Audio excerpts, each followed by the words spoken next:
Okay, so we're gonna go over the baby warmer. So if you have a patient that comes in that measures gray on the Braslo tape, we really should be using the baby warmer. If they fit in the baby warmer, we should be using the baby warmer. And when we measure a patient and they are gray, the intubation supplies for that patient is in the gray box on the baby warmer. Because you'll remember in the PEDS code cart, you have colored drawers, the orange, the blue, the yellow, but the smallest drawer in the PEDS code cart is pink and red. So when your patient measures gray, you go to the baby warmer and use the gray intubation box. So turning on the baby warmer, the first two things you're going to want to do is you're going to want to plug in the air and the oxygen into the wall.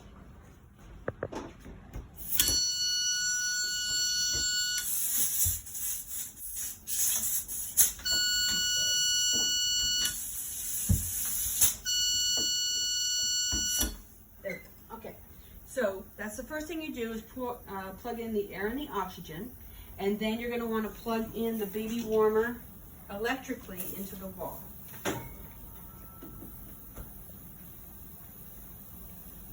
Now, if there's a scenario where you've been called to the main lobby or out in the waiting room because somebody has just delivered the baby and you want to take the baby warmer out there, to make the suction and the oxygen work, you're going to have to turn on the tanks in the back of the machine, lefty-loosey. One of these actually should be oxygen and one of these should be air, so we'll get that fixed. But I just spoke to Biomed, and I have been telling everyone something that is incorrect, and that is, if you have it plugged into the wall, you shouldn't turn these on. You only turn these on when you don't have the ability to use the wall oxygen and air. And of course we would use wall suction if we are in a room, and so then we wouldn't need to use the suction on the machine. So let's turn the machine on. It's going to do its self-check, go through all, make sure everything's working. When it initially turns on, it's going to go to the pre-warm setting. And that's a slow increase of heat coming from the heaters above. That's if you've got 20 minutes out, the medics are on their way in, you've got some time to increase the warmer's temperature. Mom's pushing, you're going to have a baby soon, you push this button and go to manual. And manual is going to rapidly increase the heat of the baby warmer. We never put the baby in the baby warmer on manual setting, because it's just like having the oven at 400 degrees. It's just going to bake the baby.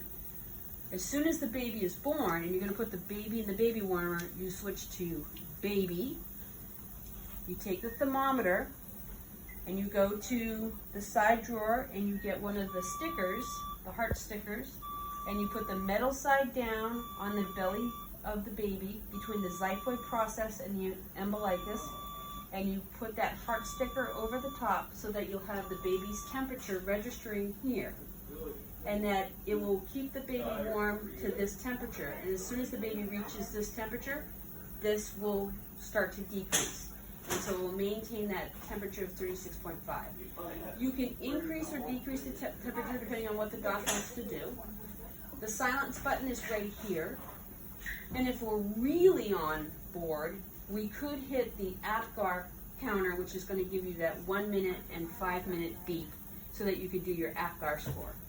We do have a handy cheat sheet on the back of the machine so that if you want to calculate the APGAR, you can do that.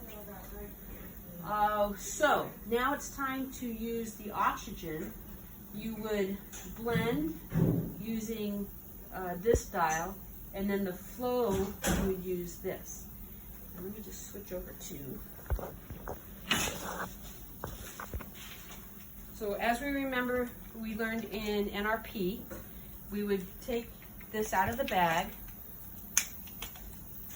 and it comes out of the bag like this. So you would take the cap off and put and respiratory recommends that we don't use this mask. There's actually one mask that's blue and it's more jelly-like. They prefer that one, but this one came with the one that they don't prefer. So, but they do prefer the one that has blue and that you can increase it's a little more pliable. Then you would take the end of this, plug it into the oxygen, and you would go to about 10 liters. Remember, we start at 21. So to change the PEEP, we would turn this, increase or decrease, and we want to start at 5. So I'm just going to check here. So I'm going to turn this to the right. And so now you'll notice that it's at 5. And then for the inspiratory pressure, typically we want to start around 20. So I'm going to just hit this button. Let's see how high it goes. Okay, so yeah, it's about 25. So then you would go to this button and you would just decrease it down. So as you're pressing against the baby's face, you would hit this button, and this is how you do that positive pressure. So right now I've got it going up to 28, so that's way too much. So I'm going to decrease it down more. There we go. Okay, so then this is how we do our positive pressure. You put pressure, the mask, to the baby's face, and then press over the blue button. All right, and but respiratory is going to do that for you, but just a review of what we did in NRP. Remember, the front drawer is happy baby drawer. So this is diapers, wipes, pacifiers. This is the scenario where the baby is born healthy. We're going to swaddle them up and give them to mom and get on mom's chest as soon as possible. And then the side drawer is the unhappy baby drawer, and that's where you're going to find your umbilical line. And remember, the umbilical line cath tray only says catheterization tray. The only reason you would know that this is the umbilical line is it says umbilical tape here.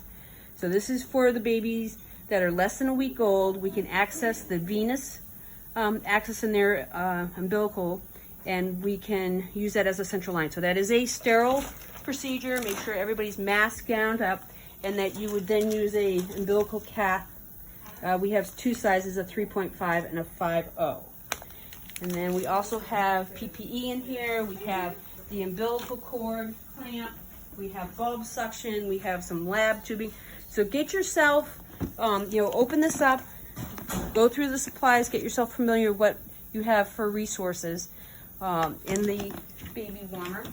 And then when they're little, remember, we're going to have to change out the gray cable, blood pressure cable, to the blue cable, and use the very small cuffs.